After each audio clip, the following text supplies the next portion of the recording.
Olá, sejam todos muito bem-vindos, bem-vindas à série O Corpo como Portal. Sou a terapeuta Sandra Nack, meu Sânia Zedeva Yasha, sou terapeuta somática integrativa, especialista em Tantra da Caxemira, e vou trazer para vocês uma série que fala sobre o corpo, diversos olhares sobre o corpo, sobre o nosso potencial adormecido, inexplorado. Vamos falar sobre trauma, cura de traumas, vamos trazer um olhar sobre o trabalho somático, né? Em diversos corpos. Então, assim, vai ser uma jornada muito linda. A gente vai startar essa primeira temporada falando a respeito do corpo feminino, e eu convido homens e mulheres a participar dessa jornada. Eu tenho certeza que para ambos vai ser uma jornada de entendimento, conhecimento, onde a gente vai ter um aprofundamento nos nossos próprios corpos, né, mas também no corpo do parceiro e da parceira. A gente vai entender as diversas fases da vida, os traumas. Vai ser uma jornada bem legal, né? Eu gosto muito de mesclar embasamento científico, trazendo estudos, pesquisas atuais, recentes, as conclusas já e as não concluídas ainda, um olhar sagrado que a gente tem do corpo, né, sobre a visão tântrica. Eu acho muito legal mesclar esses dois mundos, né, e mesclar, beber dessa fonte tântrica e trazer essa linguagem para a atualidade, para a linguagem mais científica que a gente entende mais, para a parte de comprovação que a gente consegue comprovar. Eu acho que os dois mundos se conversam e trazer essa visão é muito legal. Espero que vocês gostem. O material eu pretendo disponibilizar aqui de forma gratuita. E o objetivo é fazer com que a gente aguce em nós aquela procura, aquela pesquisa interna pela fonte desse nosso corpo, né? Para a gente entender melhor e a gente conseguir começar a tirar, sabe, desse baúzinho de tesouro, cada informação para a gente entender melhor a potência adormecida nesse corpo aqui. E o objetivo também é fazer com que a gente tenha uma visão cada vez mais profunda da perfeição que esse corpo é, tal qual ele está, né? Seja ele um corpo que originalmente está dessa forma, ou que passou por um processo de transformação, a beleza e a perfeição que esse corpo é, né? Como esse divino está manifestado em nós toda hora, a todo momento, trazendo possibilidades para a gente conseguir acessar o prazer, o nosso êxtase constante, né? Independente de como esse corpo está agora, né?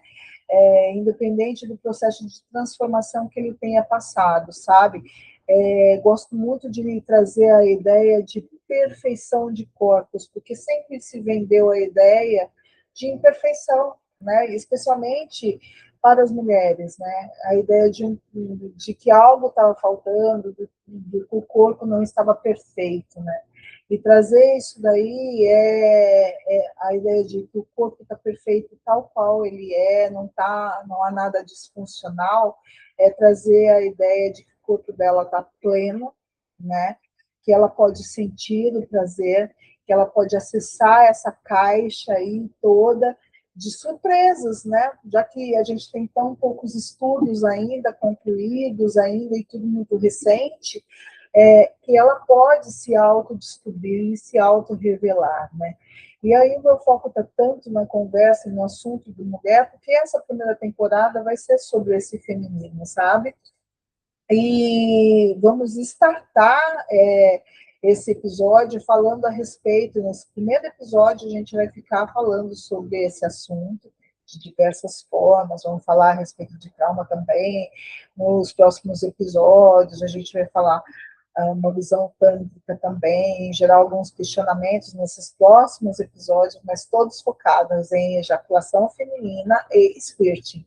E quando a gente traz à baila assim, esse assunto de ejaculação feminina e squirting, vê um monte de ponto de interrogação, né, na sequência, porque é um assunto ainda de muito tabu, porque ainda é um assunto que tem muitas informações controversas, pesquisas ainda que não foram concluídas, um monte de questionamentos feitos ainda pela parte médica mais conservadora. Então, eu trago esses apontamentos, eu trago algumas pesquisas recentes também, alguns termos recentes que a gente usa a respeito da anatomia do prazer feminino, né? Que vem de pesquisas mais atuais, e as que eu adotei aqui são as que trazem a noção de que esse corpo está perfeito, que o corpo da mulher não está disfuncional e é inteiramente funcional, né? E aqui a gente, impossível não falar de ejaculação feminina, e spirit, trazer à baila esse tabu que vem em torno desse tema, e essas pesquisas serem tão recentes, muitas pesquisas não concluídas ainda, sem a gente entender o porquê, né? E não tem como falar disso sem tocar no ponto crucial, né? No patriarcado, que massacrou por muito tempo e que manipulou a ciência para que esses corpos fossem negligenciados, né? Para que o estudo dessa anatomia fosse negligenciada, a fim de servir mesmo para o controle deste corpo, né? Então, o patriarcado, ele existe, é um sistema político, né? De controle de corpos femininos e masculinos também, né? Quando você nega algumas regiões de prazer do homem, e quando se impõe alguma postura também, massacra o feminino, muito massacrado, mas massacra também o masculino, né? Coloca uma carga grande no masculino. Então, entender que o patriarcado, ele era um sistema que manipulava a ciência a ponto de massacrar aquele feminino, que foi negligenciado, né, pelos estudos científicos por tanto tempo, por milênios, é a gente conseguir começar a entender o porquê que esses estudos são tão recentes, né, e por que ainda a gente tem tanto tabu e questionamentos a respeito, né? E aqui eu coloquei, nesse slide seguinte, a partir da época do iluminismo, mas a gente vai ver que a negligência vem de muito antes, lá do século II, e quando a gente está falando do século II, a gente está falando no ano de 190 e pouco, 200 e pouco, quando ali já existia negligência, porque foi quando começou a ter estudos sobre a anatomia do corpo, né?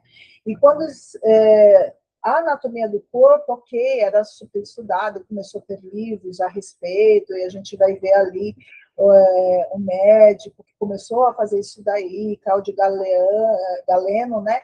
Ali da Roma Antiga, e aí ele começa a estudar esses corpos, e aí a gente começa a ver a negligência ao corpo feminino quando ele fala que aquele corpo feminino ele é imperfeito, né?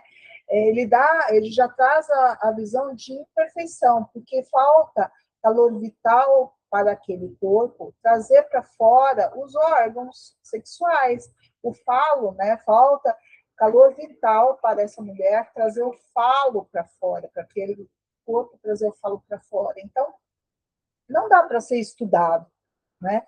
Não é possível ser estudado.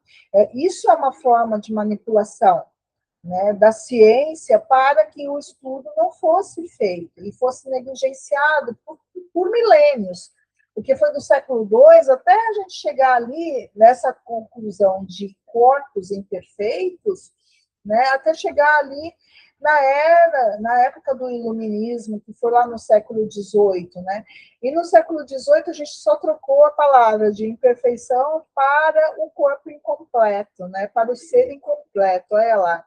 A invenção do ser de falta. Quando a gente fala do ser de falta, é o ser que faltava exatamente o pênis, o falo. Então, aquela mulher era vista como aquele ser de falta. Falta o falo para ser estudado, né?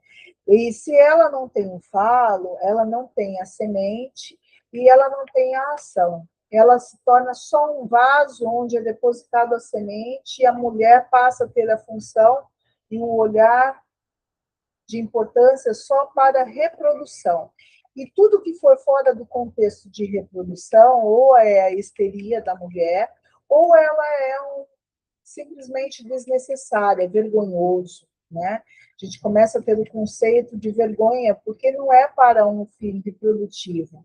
Então, ou você é doente histérica, se você tiver algum transbordamento, alguma ejaculação, ou é histeria sua, ou é uma coisa desnecessária, né? Então, é isso que traz esse slide falando sobre a invenção do ser de falta. No século XVIII, lá, o iluminismo, a ciência patriarcal definiu o corpo feminino pela ausência, a ausência do falo, né?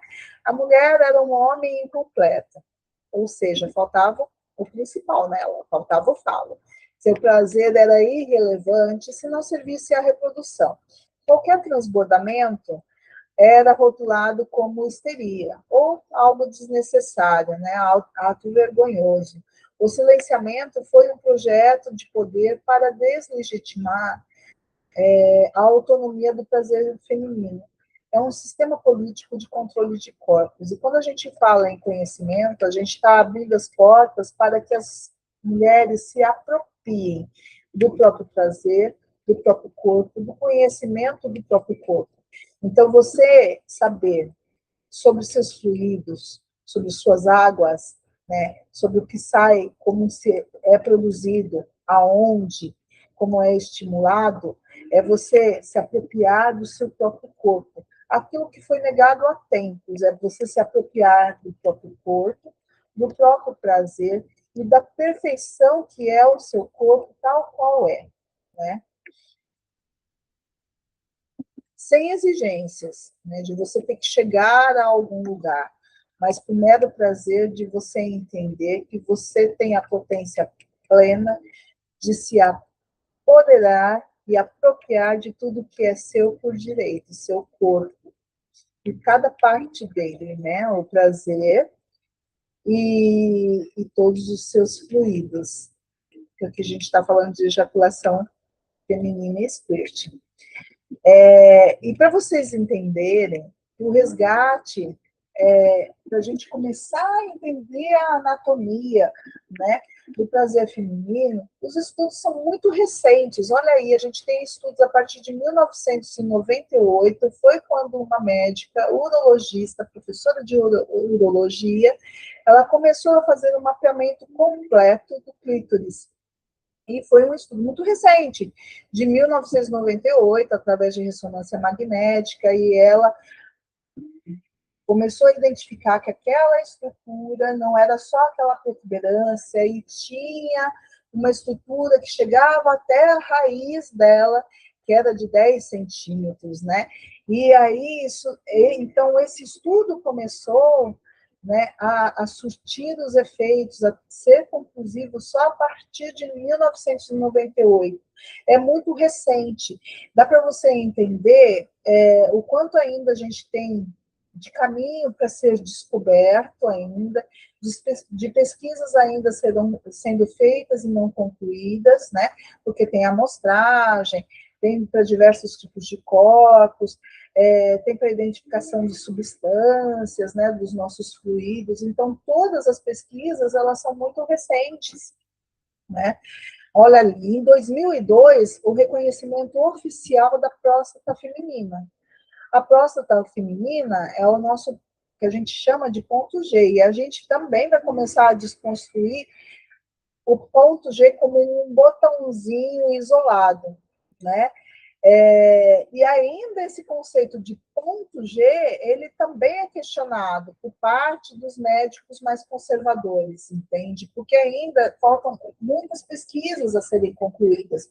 O que a gente tem de material concluído, a gente tem o estudo da anatomia, né, que já começa a aparecer do clítoris, aí a gente vai ter o slide seguinte, que vai apresentar as glândulas de Skinner, por onde é produzido, né, ou a nossa ejaculação feminina, o nosso fluido, né, A gente vai ver na sequência como se dá o estímulo para a gente conseguir fazer o estímulo nessa região. Então, assim, todo esse material ainda é um material muito recente, por isso que é tão controverso e a gente tem informações ainda não concluídas a ponto de aceitação total pela medicina, né? Ainda tem uma parte conservadora que contesta algumas coisas, então, assim, a gente vai trazer esses apontamentos, principalmente para quem é terapeuta, para começar a entender e não falar besteira, né? E começar a entender também, mesmo para quem não é terapeuta e para a mulher que está assistindo, nossos órgãos internos, aonde que fica cada parte, né? A gente conhecer o nosso corpo. Por isso que eu trouxe nesse formato aula, para a gente trazer slide, para vocês conseguirem começar a identificar e entender aonde que fica o clítoris, aonde que fica as glândulas de Skinner, tem lógica isso, a começar a entender, se tocar, se descobrir, né? O objetivo é que esse material traga um conteúdo para a mulher começar a se descobrir, né? A gente fala aqui um mapa sagrado, onde que fica cada coisa, né? Clítoris, a uretra, as glândulas de Skinner e a bexiga, né? Então, olha, o clítoris, ali onde a gente tem a glândula, é a parte que fica mais externa, e o enraizamento dele. Então, aí na imagem, dá para vocês verem o enraizamento dele, que é aquele enraizamento, até o enraizamento da glândula, até o enraizamento os 10 centímetros, né? É o que foi mapeado pela Ellen Kuhlman. E aí a gente veja mais abaixo, né, a uretra. A uretra é por onde vão sair os fluidos, tanto a ejaculação feminina quanto o squirt. Gente, são coisas diferentes. Ejaculação feminina é um fluido e as águas que saem também pelo canal uretral do squirt é outro, né? É outra coisa. São duas coisas distintas, tá? Isso tem comprovação. São duas coisas distintas. As glândulas de Skinner. As glândulas de Skinner ficam ali, ó, em volta da uretra, né? Elas ficam em volta da uretra. Elas que são estimuladas através do toque que a gente faz e da pressão que a gente utiliza interna e do entumecimento externo que vai acontecendo. Aí ela vai começando a ser ativada por esses estímulos contínuos, né, em uma cadência constante, em uma profundidade, presença constante, e através desses estímulos ela começa a produzir o fluido, e aí esse fluido é expelido pela uretra também. E a bexiga urinária, o que está lá em cima, é onde ficam as nossas águas, é onde sai o líquido, da onde vem o líquido do squirting, esse em maior quantidade, ok? Então, aqui, esse slide, ele traz bem certinho a imagem, de onde fica cada coisa. Agora, a gente vai começar a desconstruir o entendimento do ponto G como um botãozinho isolado que deve ser apertado e pronto. E que algumas mulheres têm esse botãozinho e algumas mulheres não têm esse botãozinho, ou em algumas mulheres esse botãozinho está em um local diferente, né? E veja bem, quando a gente fala em complexo CUV, complexo clítoris, uretra e vagina, tá? Vaginal, mas é vagina, tá, gente? E vagina, a gente também tem um conteúdo que é contestado pela medicina mais conservadora, porque ainda não tem estudos totalmente conclusivos a respeito deste ponto G ser esse complexo, da existência de um ponto G que tenha que ser estimulado e gere algum tipo de squirt ou fluido. Então, ainda temos pesquisas inacabadas, né, para que uma parte da medicina mais conservadora possa pegar e dar amém para a existência desse ponto G, né? Mas a questão é, existe um complexo que junta, que une clítoris, uretra e vagina.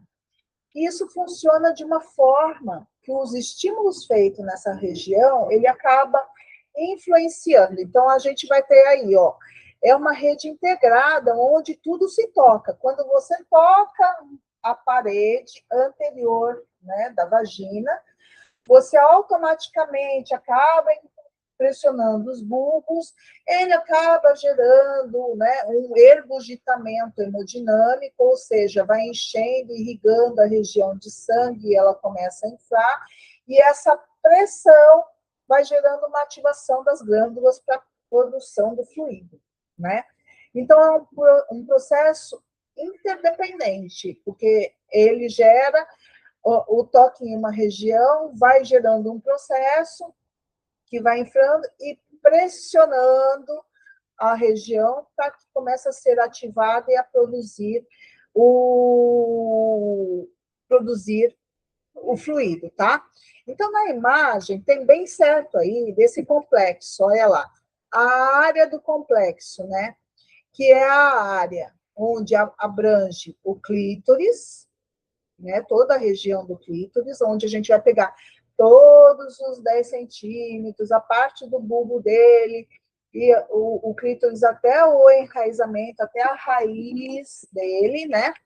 Aí a gente tem a parte da uretra, que é onde sai. Então, quando as glândulas começam a produzir, elas são pressionadas de um lado, pressionadas de outro, aí ela começa a ser ativada e ela começa a inflar, porque toda a região vai estar irrigada de sangue, né? E aí aquele fluxo de sangue constante chegando na região faz com que o tecido inche, e aí as glândulas elas acordam para começar a produzir, né?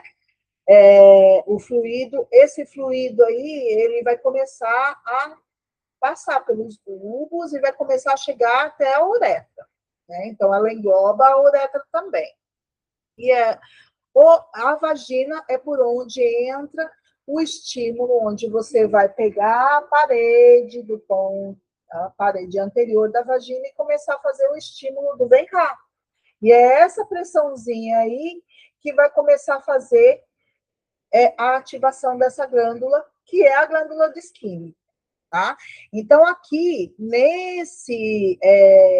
o que é importante nesse slide?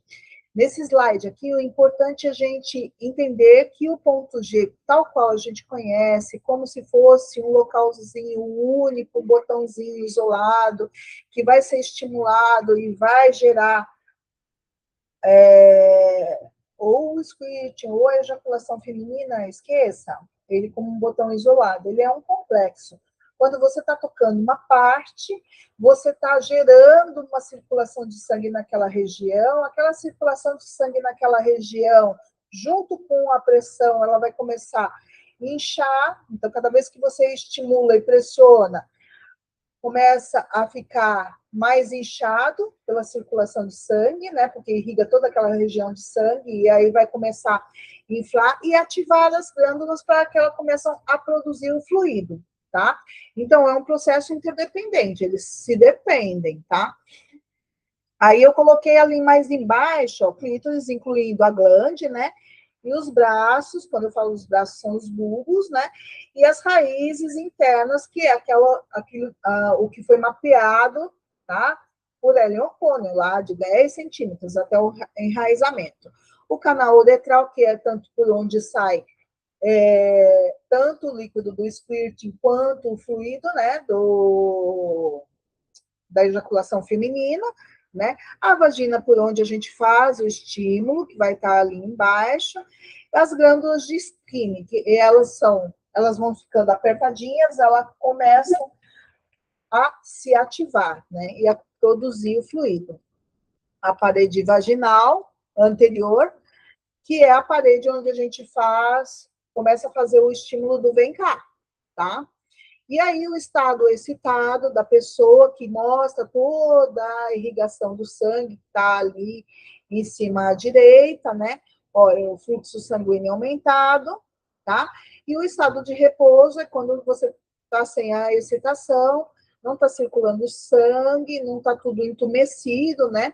E aí ele está no estado normal, que é o de repouso. tá? Então, esse slide fala sobre isso. Então, a ciência moderna não fala mais em ponto G isolado, é uma rede integrada onde tudo se toca, né?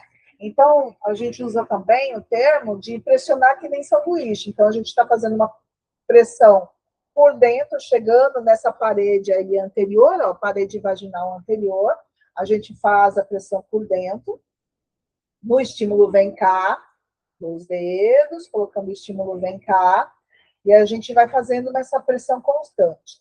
Essa pressão constante vai gerando o quê? Um aumento da circulação, o sangue vai começando a circular por essa região, por esses tecidos, começa a ficar tudo entumecido, inclusive clítoris, né? A glande, a parte externa, os bulbos, eles vão começando a ficar inflados, todo o enraizamento, e essa vai sendo uma pressão externa, né? E externa e interna. E as duas pressões, toda essa parede, o clítoris, mais o estímulo que você está fazendo do vem cá, ele forma um sanduíche, né?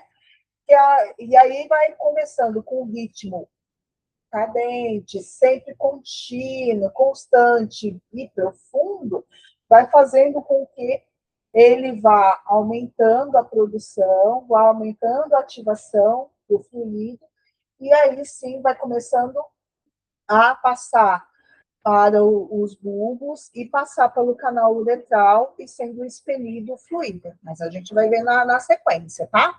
Então, a ciência moderna, aí a gente usa o nome de pressão como sanduíche, né? Vira um sanduichinho. A ciência moderna não fala mais em ponto G, isolado, é uma rede integrada onde tudo se toca, e o engurgitamento hemodinâmico é o fluxo massivo de sangue, né, que faz o tecido inchar e acordar as glândulas durante a excitação, né? Então, ali, ó, durante a excitação, dá para ver que tudo está irrigado de sangue e que a região fica mais inflada, tá vendo? Toda a região fica mais inflada, né? Fica mais entumecida, pressionando. Pressionando a glândula, vai ativando a glândula conforme você vai fazendo o estímulo constante, né? E aí a gente fala aqui a respeito, quando a gente fala de glândula exócrina, a gente está falando sobre as glândulas de Skinner, né? E são aquelas glândulas capazes de produzir o fluido, aquele que é para ser excretado, jogado para fora através de algum local, tá? Então, diferentes das glândulas endócrinas que joga para o sangue, para a corrente sanguínea, a glândula exócrina, que nem as glândulas de Skinner, ela libera suas substâncias para fora do corpo, né?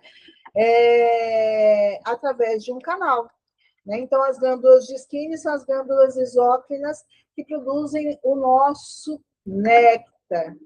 A gente vai ver lá na frente, que é a anhida, e a gente vai trazer alguns questionamentos bem legais. Peraí, deixa eu colocar aqui, que eu sou muito atrapalhada para colocar na imagem. Peraí. Vamos ver se eu consigo. Desce de mais ou desce de menos. Aqui eu trago os bulbos, né? Os bulbos não. Aqui eu trago as glândulas de Skinner, né? E aí eu coloco ali, ó, a glândula exócrina, exemplo geral, né? As células secretoras, como elas funcionam. Elas produzem ali, então elas são ativadas. Na hora que você está fazendo o estímulo e acontece esse sanduíche, essa pressão dos dois lados. Sanduíche porque é a pressão dos dois lados. É um termo mais fácil de a gente entender. Então, vira um sanduíche ali. Tem pressão pelos dois lados. A pressão pelos dois lados gera uma ativação. Quando ela ativa, essas células elas começam a produzir, né? E aí elas vão expelir depois, elas vão secretar.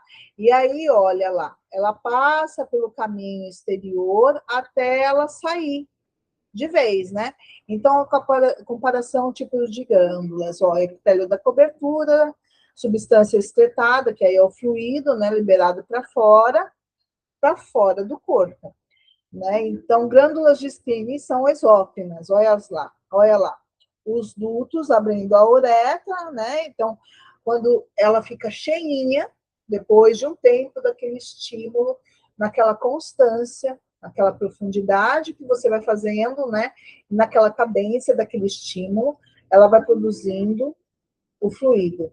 Aí, quando ela vai se enchendo daquele fluido pelos dutos, ela passa esse fluido para o canal uretral que a gente viu lá em cima, tá bom?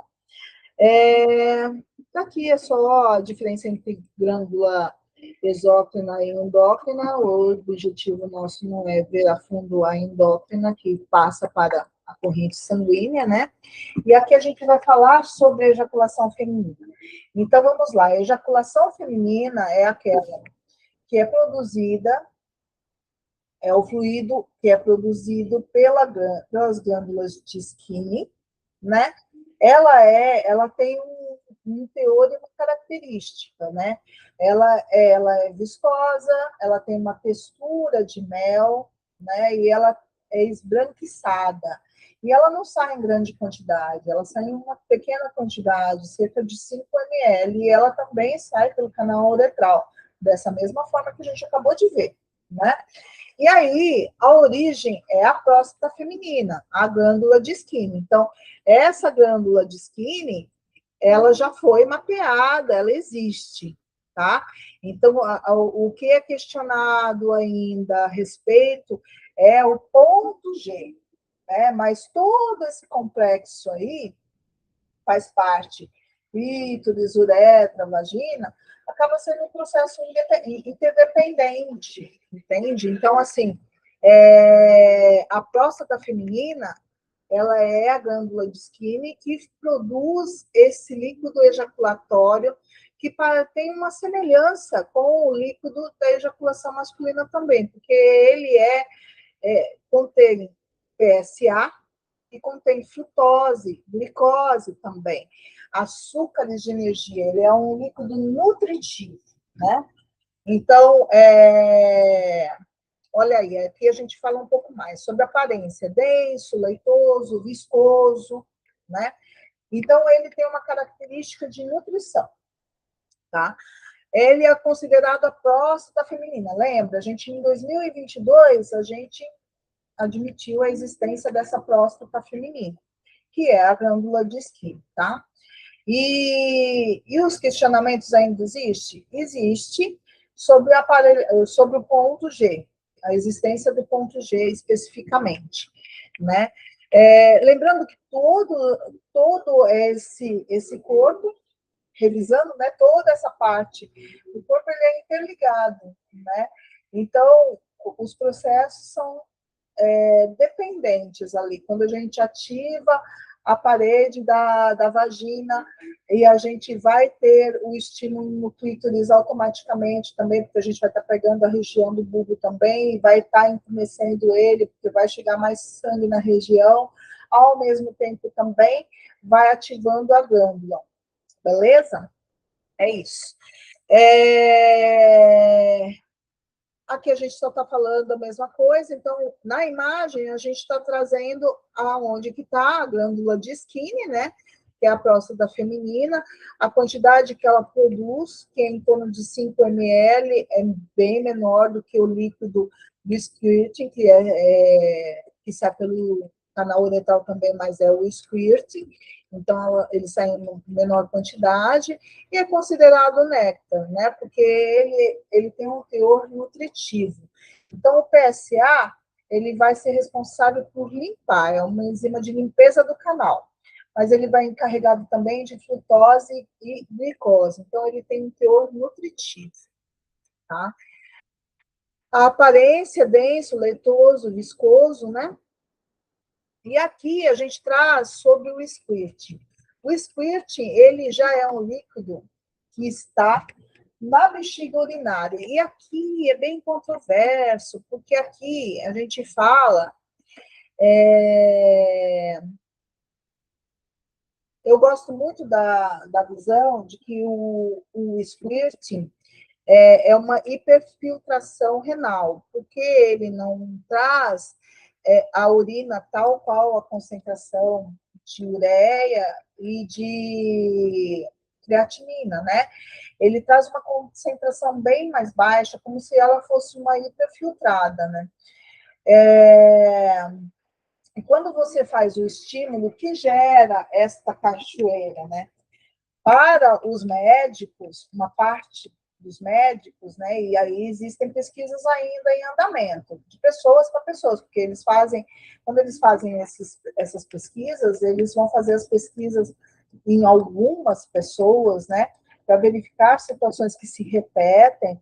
E aí tem o que se sabe é que essa seria o líquido que já existe nessa bexiga urinária, isso daí é em consenso, existe esse líquido na bexiga urinária, só que esse líquido não é a urina em si, né? Porque ela vem em uma concentração muito mais baixa que se tem numa urina normal, em concentração a níveis de ureia e creatinina. E algumas vezes ela pode trazer junto também o fluido da ejaculação feminina. E aí, quando ela se mistura com a ejaculação feminina, ela ainda pode ter o PSA e a glicose e a frutose, né? Porque a ejaculação feminina ela pode vir junto ou ela carregar segmentos dessa ejaculação feminina na hora que ela está passando numa velocidade rápida pelo canal uretral, né? Então, assim, esses estudos mostram essas situações. E ainda está passível de conseguir entender melhor da onde que vem e por que ela está tão diluída. E aí aqui eu gosto muito das pesquisas que focam nesse processo de hiperfiltração renal, né? Que seria pelos estímulos que estão sendo efetuados, né? Os rins, eles são ativados em modo turbo, então eles geram um monte de líquido e ela vem hiperfiltrada, então essa urina sai hiperfiltrada, por isso que ela estaria diluída, mas isso daqui é bem controverso, gente. Eu trouxe essa visão de hiperfiltração com este nome de hiperfiltração, porque ela dá uma noção para a mulher de não disfunção nenhuma, né? De que aquele líquido ele não é uma disfunção, que faz parte de um processo, né? Porque o que se tem como certo é que ela vem diluída, né? Ela não tem uma concentração igual da ureia e de creatinina. Então, ela é, de fato, diluída. E aí, eles falam que alguma hora pode ter uma mudança nessa concentração no decorrer desses estímulos, que o estímulo pode gerar uma mudança nessa concentração, e outros falam sobre hiperfiltração, e aí eu adotei aqui uma pesquisa, mas faz parte de uma pesquisa não concluída, esse termo de hiperfiltração renal, ou rins em modo turbo, tá? Então, olha ali. Aqui tem a bexiga urinária. Essa bexiga urinária é onde tem os líquidos que vão sair dessa cachoeira, que é o squirting, que ele sai em grande quantidade. E ele tem o objetivo mesmo de limpeza daquela região, entendeu? E com o movimento de contração, que acontece, ele vai acumulando esse líquido, e quando a pessoa, a mulher que está recebendo a massagem, ela se larga de todo o controle mesmo, mental e corporal, esse fluido ele sai em grande volume. E existe um estímulo certo? Qual o estímulo provável que vai ter essa cachoeira vir à tona? Primeiro, a mulher tem que estar relaxada e ela se largar de todo o controle para que esse relaxamento possa permitir que essa cachoeira venha à tona. Segundo, o estímulo feito interno, então aquele estímulo lá do sanduíche ali que eu falei anteriormente, com o estímulo externo também, na manobra que a gente faz do clítoris, né? Ou com um bullet que a gente faz, os dois estímulos simultaneamente. É quando essa cachoeira tem a maior probabilidade de jorrar. Aí no próximo episódio a gente vai falar sobre a mulher que não consegue soltar pela questão de trauma, ou que ela está com uma contração nessa região. E aí a gente vai falar um pouco sobre a não liberação das águas, né? Mas quando ela consegue se largar e ela tem todo, vai acumulando essas águas e esse sistema consegue jorrar, é quando ela larga todo o controle, né? E quando a gente tem o estímulo correto, né? Então, aquela pressão que a gente faz para o estímulo, né, do sanduíche que eu falei ali em cima, usando o termo que a gente usa às vezes, e com o estímulo externo, tá bom? Aqui eu trouxe na imagem, aí está a simbolização dos rins, a bexiga urinária, que é a origem onde fica o líquido já represado. O que eles identificaram é que esse líquido já existia. Então, a pesquisa identificou que este líquido já existia na bexiga, né? E aí ele saiu. Então, ele é uma urina, só que é uma urina hiperfiltrada, mas eles não gostam de utilizar o termo hiperfiltrada, porque o hiperfiltrada dá uma ideia de que o rim está produzindo em modo turbo, né, para que ela saia assim diluída. Mas existem estudos também que ela passa por um processo de transformação até pelo próprio estímulo que está recebendo, e por isso que ela sai diluída e não tem a mesma concentração que da ureia e da creatinina, tá? Hiperfiltração renal do rins em modo turbo, aqui foi a minha que eu adotei, da pesquisa que me trouxe mais a noção de que o corpo está funcional, né? A contração do músculo, né, detrusor, e a expulsão ativa, né, o fluido do squirting. O músculo também é só uma visão ali a mais, deixa eu ver se tem mais alguma coisa. Não, e ela também sai pelo canal uretral, tá bom? Então, aqui nessa imagem não traz só a representação dessa hiperfiltração renal, né? Que é uma pesquisa não concluída ainda, tá? Porque ainda está em estudo para entender por que ela sai diluída, tá? Então, esses aqui, eu estou trazendo os vários pontos para vocês de pesquisas concluídas e não concluídas, tá? Então, essa pesquisa aqui ainda não está concluída. Então, a urina alquímica.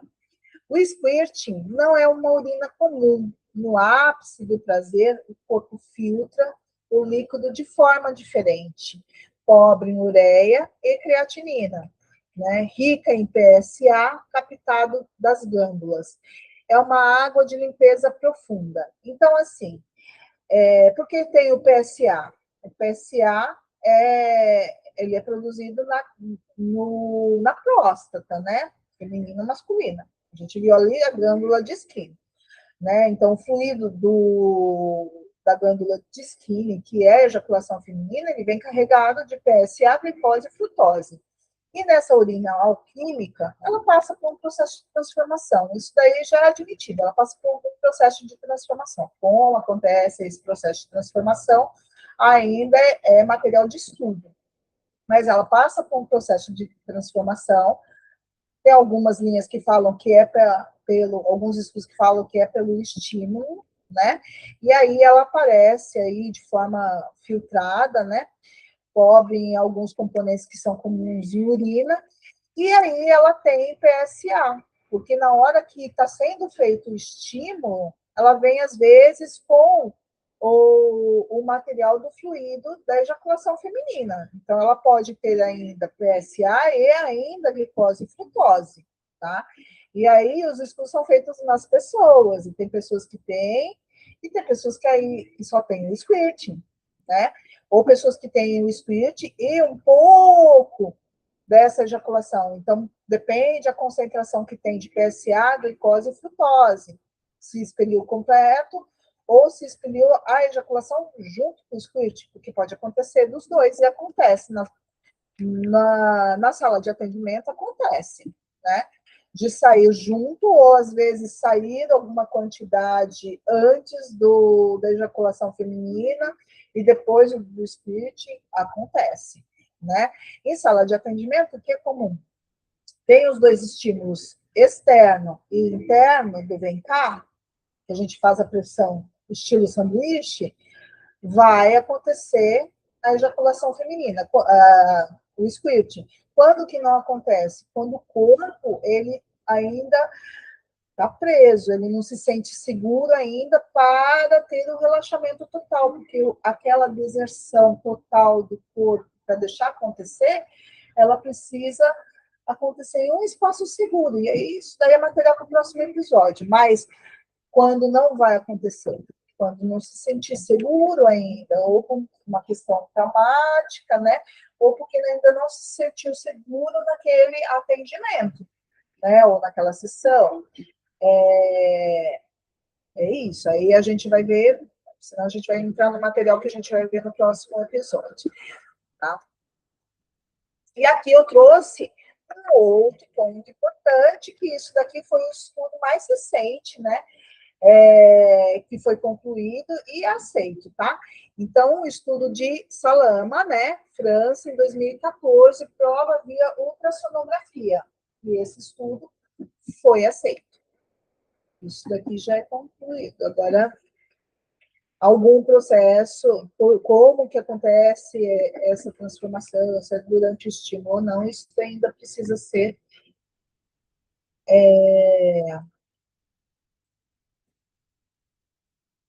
ter mais comprovação, né, em mais casos de acompanhamento. Deixa eu ver se eu consigo colocar. Tá, peraí. Aqui eu trago um pouco sobre as diferenças, então, entre ejaculação e split, tá? Então, aqui, olha, a fonte da ejaculação é a próstata feminina, as glândulas de Skinner, tá? Que a gente diz como próstata feminina. Isso daí já tá certo. Foi admitido, pesquisa lá de 2022. O volume, ele é pouco, escasso, de 1 a 5 ml. A função, nutrição e vitalidade. Aqui eu não coloquei a respeito, mas também a textura, né? Um tem uma forma aquosa, em grande quantidade, o outro, ele é mais denso, líquido, viscosidade tipo mel, e ele tem esbranquiçado, né? O squirt, a origem, bexiga urinária, ela é abundante, né? E é uma descarga e limpeza. Gente, aqui a gente está chegando já no finalzinho, e aí a gente já falou sobre isso daí, que é a competência de entrega, né? Que é o squirting, não é incontinência, tá? E aqui a visão que eu quero trazer de um corpo perfeito e que está respondendo perfeitamente aos estímulos, tá? Então, o squirting não é incontinência, e incontinência é um processo onde existe uma falha, né? Squirting é escolha neuromuscular. Então, é se sentir seguro, no local seguro, e o corpo se sentir seguro para que haja deserção de qualquer controle, né? É quando o corpo está relaxado, lembra que a gente viu lá em cima. Precisa ver, existe aquela contração que vai juntando aquele conteúdo e existe a deserção do controle, o relaxamento total para que esse líquido saia, porque a sensação é como se você fosse fazer xixi. Então, você precisa largar o corpo para que aquele líquido saia, né? Aqui a gente fala um pouco sobre que o patriarcado ensina sempre a gente fechar as pernas, né? E a esconder o nosso corpo, esconder o que transborda de nós. E aqui para você abra suas pernas, transborde o que precisar e se largue de todo o controle para sentir a potência que você é, né? E nessa imagem que eu trago aqui à direita, eu tentei pedir para a IA, né, fazer um desenho que simbolizasse isso daqui, e eu acho que ela trouxe, sim, que é a anatomia, a psicologia do transbordamento, squirt versus incontinência, né? Incontinência, a pessoa não consegue segurar o xixi, né? E aí ela elimina e deixa escapar o xixi. Aqui a gente está falando do squirt. O squirting, a pessoa, e aí quando você está aplicando a massagem, você percebe que o corpo se largou de todas as defesas. E só vai acontecer isso quando o corpo se sentir seguro, para ele se largar de todas as defesas, para ele conseguir estar relaxado e soltar, né? Então, a liberação deliberada, né? Uma coordenação ativa. A mulher se sente segura e o corpo dela está seguro para que ela se permita a deserdar de todo o controle, né?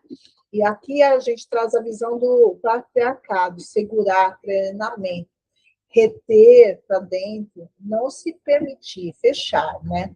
É o controle, é proibido, é sujo, é desnecessário, é imperfeito, é algo que não está correto, né? E é algo que não precisa ser divulgado, não precisa ser visto, não precisa ser sentido, é desnecessário, você é só um meio reprodutor. Essa é a visão do patriarcado. E aqui é quando a mulher abre essas portas e ela tem a deserção do controle própria e livre, espontânea, vontade e vontade do próprio corpo. E aí é quando o transbordamento acontece, né? A resposta do sistema nervoso, a sensação de liberação do squirting, ela limpa, né? São a limpeza interna, a limpeza das nossas águas. A gente vai falar isso um pouquinho na nossa jornada, nesses próximos episódios.